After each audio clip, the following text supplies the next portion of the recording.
നമസ്കാരം, ഞാൻ മനോജ് നെടിയാക്കൽ. ഇന്നത്തെ വിപണി വിശേഷത്തിലേക്ക് എല്ലാവർക്കും സ്വാഗതം. ക്രൂഡ് ഓയിൽ വിലയിലെ ഉണർവും ഉൽപ്പാദന രാജ്യങ്ങളിൽ റബ്ബർ ലഭ്യത ചുരുങ്ങുമെന്ന അഭ്യൂഹങ്ങളും ഒരു വിഭാഗം ഊഹക്കച്ചവടക്കാരും ഏഷ്യൻ റബ്ബർ അവധിയിലേക്ക് അടുപ്പിച്ചു.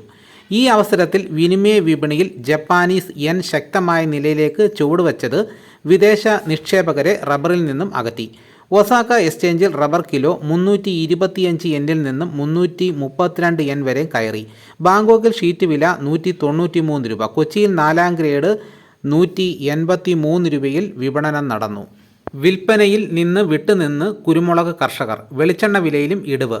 കുരുമുളക് വിപണിയിൽ ഏതാനും ദിനങ്ങളായി നിലനിന്ന മ്ലാനത കണ്ട് കർഷകരും മധ്യവർത്തികളും വിൽപ്പനയിൽ നിന്നും അല്പം വിട്ടുനിന്നു.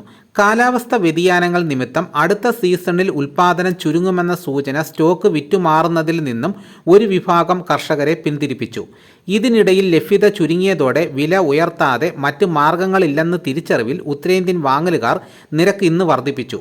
ഇടുക്കി, വയനാട്, പത്തനംതിട്ട ഭാഗങ്ങളിൽ നിന്നുള്ള കുരുമുളക് നീക്കം കുറഞ്ഞ അളവിലാണ്. കൊച്ചിയിൽ അൺഗാർബിൾഡ് മുളക് 100 രൂപ ഉയർന്ന് 69,100 രൂപയായി. ഗാർബിൾഡ് മുളകിന് വില 71,100 രൂപ. അന്താരാഷ്ട്ര വിപണിയിൽ ഇന്ത്യൻ മുളക് വില ടണ്ണിന് $8,000.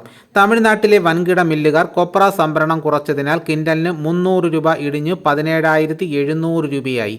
എന്നാൽ ഈ എണ്ണ വിലയിൽ 1 രൂപ പോലും കുറയ്ക്കാൻ അവർ തയ്യാറായതുമില്ല.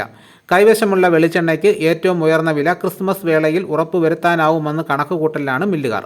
വിപണിയിലെ തളർച്ച നാളികേര കർഷകരെയും കൊപ്ര ഉൽപ്പാദകരെയും ഒരുപോലെ തളർത്തും. കൊച്ചിയിൽ വെളിച്ചെണ്ണയ്ക്ക് 200 രൂപയും കൊപ്രയ്ക്ക് 100 രൂപയും ഇടിഞ്ഞു. ഇതാണ് ഇന്നത്തെ വിപണി വിശേഷങ്ങൾ.